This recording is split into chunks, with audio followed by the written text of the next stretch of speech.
What's going on, everybody? This is a non-spoiler review for the Odyssey. This is Christopher Nolan's latest, and it is a movie that I have been looking forward to very much. And it stars Matt Damon, Anne Hathaway, Hamish Patel, Robert Pattinson, Tom Holland, John Leguizamo, Charlize Theron, Zendaya. The list goes on and on and on. It's Christopher Nolan, who's one of the best, if not the best, working today. So going into it, wasn't really sure what to make of it. I knew that it was obviously based on the Odyssey. I knew enough about it from school and everything too, but I wasn't like a major, historian of it. Say like, oh, these details. I wasn't sure. So going into it, learning whatever I could from the movie, I was pretty excited about, and I did. I thought this movie was absolutely brilliant. I think it's epic on so many different scales, and it just plays. Look, one of the things you're going to have to get over right away, whether you want to or you don't want to, the accents, right? And I looked at it in the same way I looked at Troy with Brad Pitt running around sounding like Brad Pitt, or Kevin Costner sounding like Kevin Costner in Robin Hood. I like both those movies. So I got over it. Not everybody's going to be. I couldn't get over it when it came to Napoleon. So when Joaquin Phoenix was just talking, like Joaquin Phoenix, couldn't get over it. Maybe that's because it's more historical and this is more kind of fantastical in the idea with the mythology and the things of that nature. So that's something kind of going into it that people might get bummed about. The other thing, as far as go into it, I will say that there are casting rumors and character rumors in here that are simply not true. Take that as you want. Go in there, watch the movie for yourself, judge it as you will. Again, I'm going into some of the things that I found that, were just maybe the okayest parts of the movie. There is one part of the movie that as it's moving, I said to myself, oh no, I hope they didn't, because I was locked in for the entire movie. And I'm like, are they starting to lose me a little bit?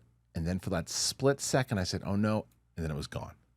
And that might not be the same for everybody. I can see some people thinking, and I saw a couple of people who thought that maybe it was a little slower and boring at parts. I didn't feel that way, but there you go. That's about as much as I'm going to go into outside of the fact that I was just in awe of this film. I saw it in IMAX. I recommend it, seeing it in IMAX, because it is it's made for IMAX. It was shot in IMAX, the entire thing was.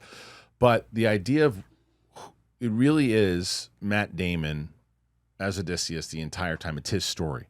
And going back and forth in each chapter, from Troy to the Cyclops to other things that happen throughout, if you're familiar with the story, there are times that this movie plays like a big sword and sandals, epic, huge battle adventure. And then there's other times that this movie plays like a creepy A24 horror film.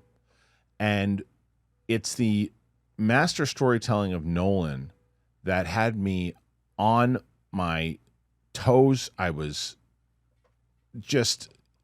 couldn't even believe I was watching a movie. I just felt like I was in the story the entire time.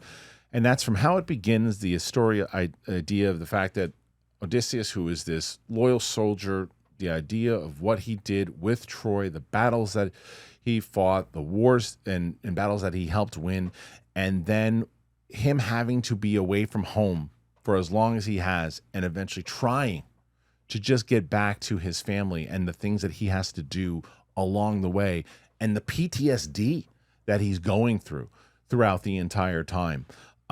As this soldier. The performance by Matt Damon is just one of his best. You understand and get who Odysseus is from the beginning. I thought John Leguizamo, who I wasn't, when he was cast, I always liked John Leguizamo, but when he was cast, I was like, what's he going to be doing in this movie? And his character of who he is and how he plays with Matt Damon, it's comforting. It works. Robert Pattinson as the villain, he's just progressively gets better with everything that he does, and he knows how to tie into things. You get this feeling of who this character is from the moment you don't like him, You like him less, you like him less, you like him less, and there's this build up to his scheming and conniving. Anne Hathaway, another brilliant performance this year. They say the summer of Tom Holland, it's the summer, or it's the year of Anne Hathaway with the movies. She's got like 3 or 4 movies this year alone that she's going to be in, and she plays Odysseus' wife, and it gave me, the shades and ideas of the same way that Lena Headey was in 300 with Gerard Butler, and that kind of faithfulness to what she has to not only her husband, but the will of her husband, the will of her people, those types of things. And that played really well for me. But one of the standouts to me again was that I've always been like, okay, when this person shows up, I'm like, not bad. But Hamish Patel was incredible in this movie. He plays one of Matt Damon's loyal men, soldiers, and he was really, really good. He was one of the ones that, to me, stole a lot of the scenes that he was in. And everybody else who's in it that you've heard about, they're in it. And Tom Holland has a bigger role. Tom Holland has a bigger role, and he as his son. And I thought this is, again, a solid role by Tom Holland, who's got to make you care about the idea of this kid who's trying to find his dad, trying to help his people, trying to bring things back into order. And I thought he did a solid job as well. But everybody else they're supporting cast who help build it. Maybe they're in it 10, 15 minutes of the movie, and they help kind of build what's going on to the overall adventure of who Odysseus was. I was interested because I heard Achilles was going to be in the movie. Achilles isn't in the movie. Now, I don't know if Achilles, for me, when it comes to that story, I thought, because again, I get confused when I saw Troy. And Troy, from what I remember, he wasn't even in the Battle of Troy in the book or in the story. And you guys can correct me if I'm wrong there.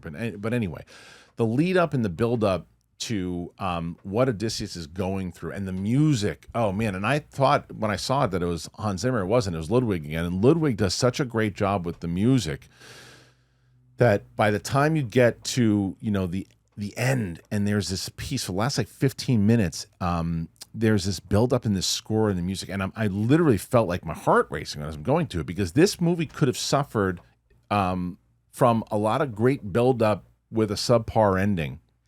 Because I said to myself, like, if this movie doesn't deliver, I'm going to wind up walking out going, okay, there's some really memorable scenes in here, but the ending was, and I've gone through that with a couple movies this year, and I was worried about that, kind of going to the end of it, but the end just delivers in a way that, again, I'm on the edge of my seat. The build up and the attachments to what was set before with Nolan leading into Odysseus' journey. By the time I get there, I'm like, okay. And I found myself just like I was watching a UFC fight or something. And then the stuff that also works is, the question is, how are you going to do the mythological stuff and make it seem real? And not, because you can get into the remake of the sequel, the Clash of the Titans, Wrath of the Titans, whatever it was, and you look at that. There's a lot of times, even now, with a lot of movies that are out now, they rely on that really kind of subpar cliche CGI that looks like the same kind of monster and same kind of thing. The Cyclops stuff and the other things in here, the way that they use these things, these creatures, they feel real.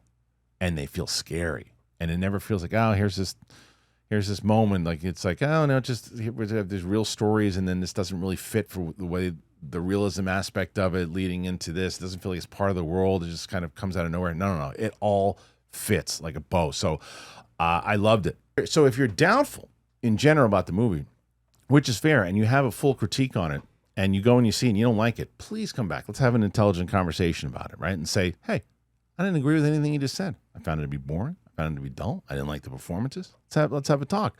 Or don't see it. Or see it when it comes out, or never see it. That's fine too. But for me, this was an experience that I really enjoyed having in the theater. I really did. I liked being there. I liked the fact that a good sword and sandals movie. I haven't seen one in quite a bit. It was also, and hearing about what the movie was going to be and could be, it's not. It's completely different from what I thought it was going to be. Maybe that's good. Maybe that's bad. I'm not sure. I loved it. So it was good for me. Either way, what am I going to go? I'm going to go 4.9 out of 5. Why not 5? Because of that one little moment that I had in my head. For a second, I'm like, oh no, am I tuning out? And then I was right back into it. And I was like, just because of that moment, I'm going to go 4.9. Does it make sense? Not really. But that's what I'm going to say. So thank you for being here today. If you want to have some conversation about movies, if you don't agree, if you want to disagree, if you want to just have some good old-fashioned conversations, let's have it. Subscribe to the channel. Trying to get to 300,000 by the end of the year. I think we can do it. Like to have you part of it. So that's it. Please do it. Be part of the community. Thanks for being here. Appreciate you. We'll see you on the flip side. Bye, everybody.